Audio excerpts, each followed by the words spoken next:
김지현 감독님 나오시죠.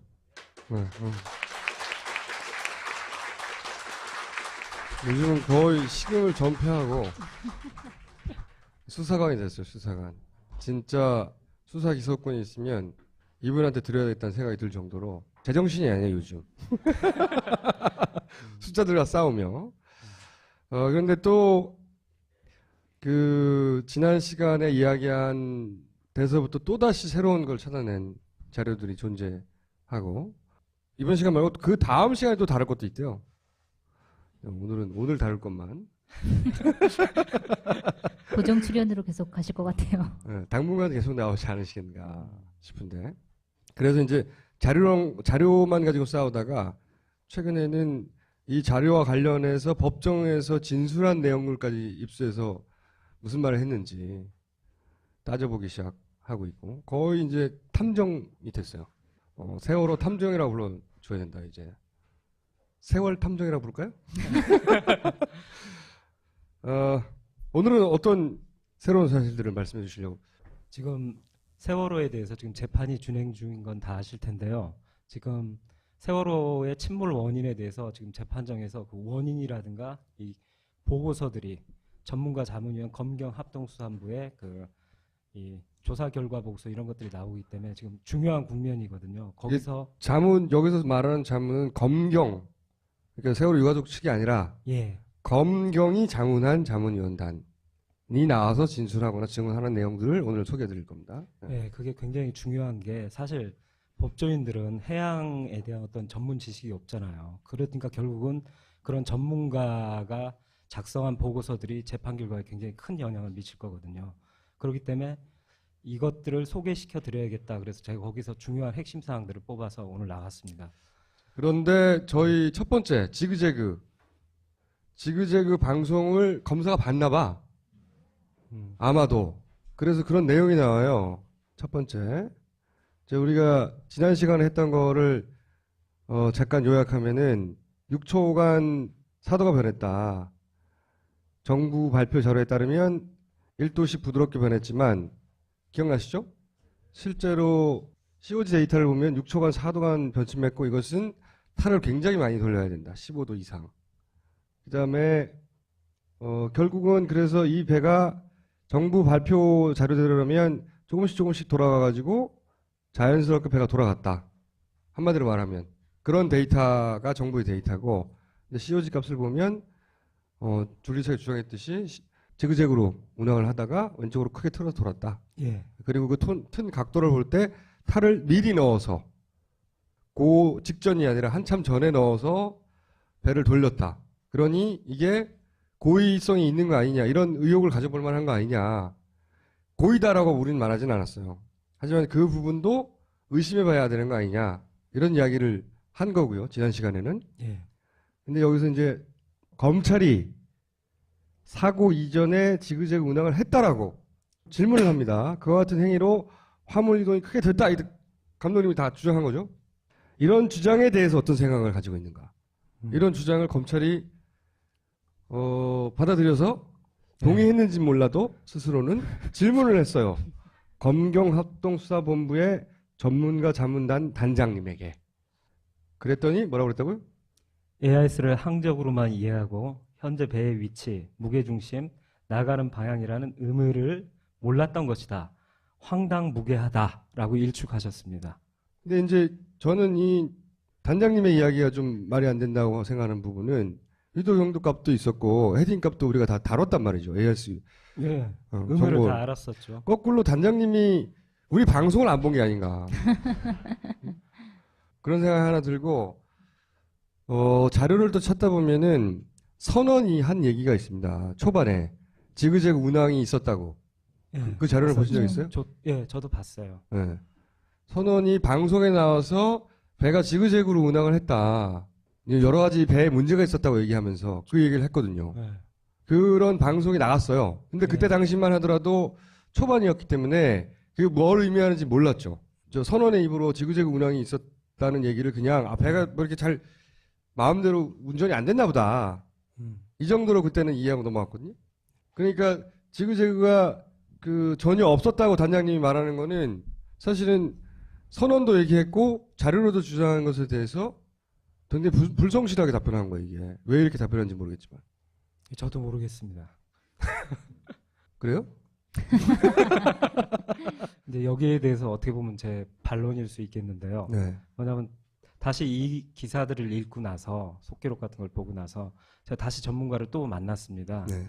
조류 얘기 저번에 드렸잖아요. 그렇죠. 조류의 바람, 영향. 조류 뭐 이런 얘기. 네, CO2와 헤딩값의 차이는 조류라는 원인 바람인데 바람은 거의 안 불었다고 하니까 이제 조류가 가장 많았을 것 같아서 조류를 좀 더 깊이 파자. 그래갖고 또 전문가를 만나갖고 같이 자문을 들으면서 또 가르침을 또 받았습니다. 가르침을. 네. 네, 보니까 이게 이제 조류의 표시인가요? 네, 방향도 더 넣어갖고 더 디테일하게 하는 것을 조류가 이렇게 검증- 흘렀다. 예, 그때 당시 50분 그리고 40분 요 디테일한 또 데이터들이 다 있더라고요. 그래서 그분도 그걸 받고 그래서 이 벡터 값을 합쳐야 된다는 좀 어려운 말씀을 쓰시더라고요. 근데 알고 보니까 그렇게 힘든 건 아니고 가는 속도 내가 이쪽으로 달려가고 있으면 달려가는데 옆에서 조류라는 애가 이렇게 밀면 그 힘이 합쳐져서 내가 왼쪽으로 약간 비스듬히 가게 되잖아요. 그 힘을 각도를 갖고서 힘을 합성해야 된다. 그런 되게 단순한 얘기예요. 고등학교 물리 시간 이후로 들어본 적이 없는 벡터값. 네, 저도 그랬어요. 고등학교 벡터라는 말 듣니까 처음엔 겁먹었는데 아 별게 아니구나라는. 그러니까 요 힘과 요 힘을 합쳐서 새로 발생되는 위치와 속도. 그 편차가 바로 네. 헤딩과 COG를 결정하거든요. 내가 음. 달려가는 힘 그리고 옆에서 조류가 미는 각도에 의해서 그 힘이 합성돼 갖고 헤딩과 COG의 어떤 그 격차들이 나타난다. 이 얘기를 하면서 그 노트 이런 걸로 계산하시는 방식을 하시면서 검증해 주셨어요. 조류의 방향성과 속도는 발표돼 있으니까 예, 이미. 다 데이터로 나와 있는 겁니다. 그래서 벡터로 해서 합성하는 걸 갖다 가르침을 받고 네. 거기서 해서 또 데이터를 냈습니다. 그랬더니 예. 이렇게 보면 지그재그가 우러가는 좌로 갔다 우로 갔다라는 구간에 대해서 보면 이게 이 말씀을 꼭 드리고 싶은데 뭐냐면 최대한 검경합동수사본부 전문가 자문위원단에서 그 유리하도록 말이 좀 이상한데 그분들이 볼 때 이때 조류 데이터 보면 제가 저번 시간에 얘기했지만 그 한 0.4노트 이 정도밖에 안 됐다고 나오잖아요. 평균값이 8시 때. 그렇지만 그 디테일을 보고서 최대한 많은 값을 잡아드렸어요. 예를 들어서 0.5에서 0.8이면 0.8을 잡아서 네, 막 이런 식으로 크게 잡아드린 거예요. 그래갖고 0.8을 놓고 아량입니까? 아량입니다. 그래갖고 이 배가 올 때 속력도 사실 18노트에서 잘 아시겠지만 17노트로 줄어드는데 그냥 17.5노트로 또 동일하게. 이것도 줄여줬어요. 음, 최대한. 그래서 조류 때문에 최대한 배가 많이 흔들리도록 계산했다는 거죠. 예, 그렇죠. 재료도 최대값을 제대로 주고 속력도 18노트에서 17.5노트로 변했다면 17.5노트로 주고 이런 식으로 최대한 계산을 해봤더니 허용폭으로 그랬더니 계산해봤더니 편차가 이 각도상 1.5도밖에 안 나요. 이 계산상으로는 구간에서 예 요 구간에서는 많이 줘도 최대한 그러니까 해줘도 배가 원래 가고자 하는 방향과 상관없이 조류 때문에 이게 배가 흔들려가지고 예, 편차가 편차가 생기더라도 벡터 값을 이렇게 계산하는 거라는 걸 전문가로부터 듣고 예 그 전문가는 직업이 뭡니까? 예? 전문가. 예, 뭐 항해사일 수도 있고 뭐 교수? 선장일 수도 있고 뭐 교수님일 수도 있고 예, 그런 분이죠. 그 보호 차원이라는 거 있잖아요. 기사 쓰시는 분들. 취재원 보호. 취재원 보호 아니, 차원에서 뭐, 한 이름 성도 전문가, 안 나오는데 직업만 가지고 어떻게 알아요? 한 교수는이라거나 한 오래 항해사. 항해를 하신 분. 오래 항해를 하신 예, 분이요? 그리고 뭐 교수님도 다 이렇게 계산을 하시더라고요. 오케이. 벡터 값으로 해가지고. 그래서 그렇게 가장 조류에 영향을 많이 받도록 수치를 넣어서 계산했음에도 불구하고 1.5도밖에 안 1.5도밖에 안 난다라는 실제로는 것이죠. 4도가 문제인 거죠. 그러니까 조금 이따 보실 텐데 헤딩과 COG의 격차 나면 저번에 선장님이 얘기하신 네. 것처럼 4노트 이상의 힘으로 옆에서 밀어 제쳐야지 헤딩은 똑바로 가려고 하는데 나는 왼쪽으로 4도 이상 이 왼쪽으로 가버리게 되는 효과가 나는데 얘는 보시면 알겠지만 많이 남았자 얼마인데 이거 이제 회전 구간까지 해갖고 이제 두 개를 보여드릴게요. 보면 이쪽에서 좌로 갔다 우로 갔다 보면 많이 줘봤자 1.5도 이 정도밖에 안 나요. 그리고 좌로 이렇게 가다가 좌회전했다 우회전으로 트는 곳도 보면 편차가 1.6도 이 정도밖에 데이터상에 안 나요. 근데 보시면 알겠지만 그 47분, 48분을 보면 5도 이상 나 있잖아요. 그러면 여기서 답변을 해주셔야 돼요. 아니 그러니까 바람도 아니고 바람도 조류도 아니고 조류도 아닌데 배가 네. 그 각도가 많이 틀어졌다. 네. 그러면 일부러 튼 게 아니면 왜 틀어졌냐 이런 질문인 거죠. 그러니까 네. 헤딩 값이 그 이상하다는 거에서 네. 뒷부분 회전 구간에서 나침판 고장났다고 말씀하셨잖아요. 지난 시간에 예, 그러니까 네. 여기도 고장난 거냐?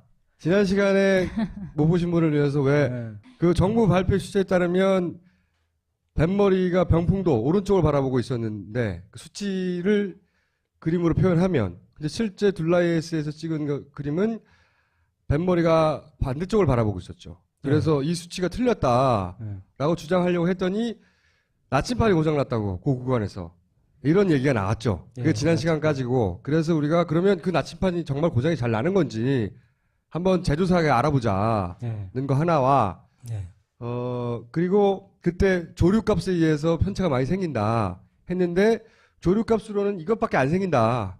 기껏 해봐야. 그러니 1.6도를 벗어나는 5도 예. 이런 차이는 어떻게 설명할 거냐. 배를 돌린 게 아니라면 혹은 헤딩 값을 만졌다고 표현하셨나요? 교수님이 누군가 만지지 않았다면 안 왔다면 왜 이런 오차가 생기느냐. 왜 헤딩 값이 CU자하고 이렇게 큰 격차가 비현실적으로 비과학적으로 생겼느냐 여기 대해서 발표를 해주셔야죠. 그거는 이제 정부에서 할 일이죠. 네, 그 그렇죠. 나침반이 고장났을 수도 있다라는 얘기는 그 아까 똑같은 그 단장님이 하신 건가요? 나침판은 예, 단장님이 그 회전 구간에서 나침판 고장론을 말씀하셨거든요. 근데 보면 한 3초간 일시적인 걸 얘기했는데 단장님은 그 뒤에 병풍도를 바르면서 둥둥 뜬 거에 대해서 언급을 안 하셨어요. 그렇게 되면 왼쪽으로 심하게 초당 15도 막 비현실적으로 돌고 3초간 그때 잠시 쇼크를 먹고 나서 병풍도를 바라보면서 둥둥 떠다녀 갖고 거의 9시 14분 15분까지 데이터가 다 나침반 고장으로 가버려야 되거든요. 그럼 그분들의 손에 남는 데이터는 한 20초 헤딩값 요것밖에 안 남아요. 그거 갖고 이제 침몰 원인을 조사해야 되는 이런 이상한 상황이 발생했거든요. 지금 말씀 뭐냐면 그 나침판이 고장났다고 하는 구간은 짧아요. 배가 급하게 돌았을 때. 그 구간이 고장나서 그런 거라고 단장님이 말씀하신 거고. 그 구간이 3초 동안 고장났다고 3초 얘기한 동안 건가요? 이상 현상을 보였다니까 아, 이건 3초 동안. 나침반 고장 말고는 설명할 수가 없다. 왜냐면 마이너스 값이 나왔기 때문에. 마이너스 그리고 1초에 15도 돈다는 건 거의 UFO나 가능한 수치거든요. 그러니까 UFO라고는 할 수 없잖아요. 그러니까 뭔가를 설명해야 되니까 거기서 또 질문도 나왔어요. 조작 가능성이 있느냐 뭐 해서 조작 가능성은 없다. 그러니까 둘 중에 하나밖에 없잖아요. 예. 정말 나침반이 고장 나서 그런 이상한 수치가 나왔거나 아니면 숫자를 조작하다가 잘못했거나 둘 중에 하나밖에 없는데 네. 그때 이제 저희가 보여드린 사진 둘라에스 사진에서는 뱃머리가 왼쪽을 보고 있다. 근데 그 뒤에 숫자는 오른쪽을 보게 나왔다. 그러니까 그 짧은 구간만 고장난 게 아니라 고장났다면 전체 뒤에 다 고장난 거 아니냐. 다 날려야죠. 다 날려야 되는 거죠. 예. 근데 그리고- 단장님은 뒷구간에 대해서는 얘기를 안 했다고요. 아직 그리고 언급 안 했어요. 앞구간에 아직은. 대해서도 사실 얘기 안 한 거잖아요. 지금 앞구간 이 지그재그 구간, 운항한 네. 구간도 앞구간도 사실은 지그재그 없다라고 네. 이제 황당무계한 헤딩값- 주장이라고. 네, 이쪽으로 네. 말씀하셨어요. 네. 여기도 설명해 주셔야 돼요. 이제. 단장님, 그러니까 소위 이제 검경에 조언을 해준 전문가 집단은 검경이 발표했듯이 배가 정상적인 운행을 하다가 타가 심하게 돌아서 네. 가라앉았다. 네. 그러니까 그 이전에도 문제가 없었고 그 이후에도 사실은 뭐 배가 이쪽으로 돌았다니 저쪽으로 돌았다니 그런 얘기가 전혀 없는 거예요, 현재. 그리고 사실 자이로 얘기는 다음에 드릴 테지만 거기서 자이로 얘기도 질문이 나왔어요. 자이로 고장에 대해서 나침반 고장에 대해서 자이로 컴퍼스가 잘 고장이 나느냐 이 질문에 대해서 그분 답변을 보면 거의 고장이 안 난다. 이렇게 답변하셨어요. 고장 났다고 말한 분의 답변도 원래는 거의 고장이 거의 안 난. 고장이 안 난다. 이렇게 또 답변하셨어요. 그러나 조작 가능성을 아니다라고 생각하면 거의 고장이 안 나더라도 나침반 고장이라고 답변을 하신 것이죠. 뭐 기계라는 게 퍼펙트할 수는 없으니까 고장 날 수는 있겠죠. 근데 하필이면 그 순간에 좀 고장이 났다는 거지. 하필이면 그렇게 고장 났을 수도 있는 거고요. 하나의 가능성. 두 번째는 누가 만졌을 수도 있는 거죠.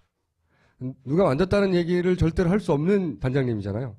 그렇게 생각 안 하실 것 같아요. 본인이 거짓말을 한 게 아니라 저거는 누가 만졌을 리가 있나 정부가 발표한 거니까. 예. 그러니까 뭐 이 기계 고장 났겠지 이런 추론이겠죠. 아무리 확률이 낮아도 예. 기계밖에는 설명할 게 없어. 음. 이렇게 보셨겠죠. 그러니까 조작 가능성이라든가 누군가 만진 것을 제외하면 예. 아무리 천문학적으로 뭐 희박하더라도 근데 이 조사단은 그런 걸 제외하면 안 되는 거거든요. 사실은. 그래서 저는 그 단장님이 이제 평생의 전문 지식으로 얘기하셨겠지. 예. 당연히. 그렇죠? 양심에 기반하여 하셨겠으나 어떤 가능성에서 배제하지 말라고 조사단이 있는 거잖아요. 그렇죠. 네. 예. 근데 그 조작 가능성을 배제하니까 거의 고장이 안 나는 얘가 고장 나야 되는 거지 지금. 그거밖에 안 남는 거죠. 그거밖에 안 남은 거다라고 저는 이해가 됐어요. 그게 고장 났을 수도 있어. 그래서 저희가 그 부분은 따로 제작사나 유명 회사들을 통해서 이게 배가 획 돌면 획 고장 나요 이게 이런 질문들을 하고 있는 와중 조사 중입니다. 네. 예. 조사 중이고 답변이 다음 시간에 오면 또 나오겠죠? 자 어쨌든 조류의 영향은 크지 않다. 예, 그러니까 이 헤딩값과 COJ 차이에 대해서도 네. 나침판 고장인지에 대해서 정확히 발표를 해줬으면 참 고마울 것 같습니다. 그 나침판을 건져가지고 예. 그걸 테스트를 해봐야 되겠죠 이제. 그것도 해봐야지. 원래는 고장 안 나는데 딱 이 한 대가 고장 난 거야. 그럴 수도 있잖아요. 모르겠어요. 다음 시간에 또 다룰 것도 있대요. 오늘 다룰 것만. 고정 출연으로 계속 가실 것 같아요. 네, 당분간 계속 나오지 않으시겠는가 싶은데.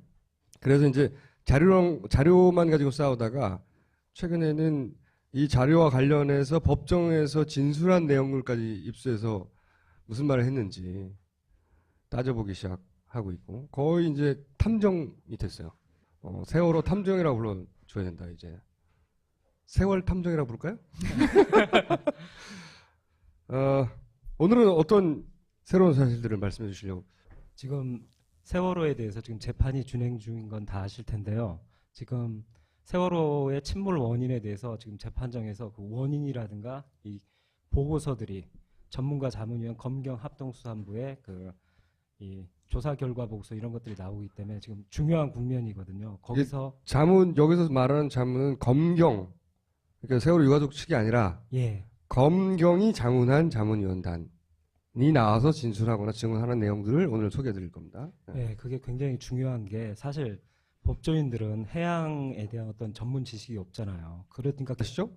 실제로 COG 데이터를 보면 6초간 4도간 변침 맺고 이것은 탄을 굉장히 많이 돌려야 된다. 15도 이상. 그 다음에 결국은 그래서 이 배가 정부 발표 자료대로라면 조금씩 돌아가가지고 자연스럽게 배가 돌아갔다. 한마디로 말하면 그런 데이터가 정부의 데이터고, 근데 COG 값을 보면 줄리차가 주장했듯이 지그재그로 운항을 하다가 왼쪽으로 크게 틀어서 돌았다. 예, 그리고 그 튼 각도를 볼 때 탈을 미리 넣어서 그 직전이 아니라 한참 전에 넣어서 배를 돌렸다. 결국은 그런 전문가가 작성한 보고서들이 재판 결과에 굉장히 큰 영향을 미칠 거거든요. 그렇기 때문에 이것들을 소개시켜 드려야겠다. 그래서 제가 거기서 중요한 핵심 사항들을 뽑아서 오늘 나왔습니다.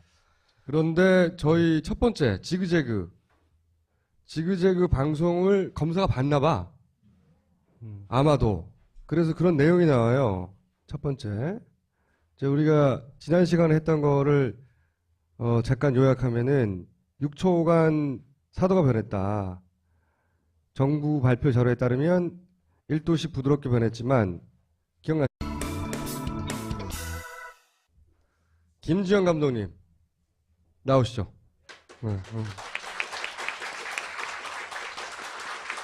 요즘은 거의 식음을 전폐하고 수사관이 됐어요. 수사관. 진짜 수사 기소권이 있으면 이분한테 드려야겠다는 생각이 들 정도로 제정신이 아니에요 요즘. 숫자들과 싸우며. 그런데 또 지난 시간에 이야기한 데서부터 또다시 새로운 걸 찾아낸 자료들이 존재하고, 이번 시간 말고 그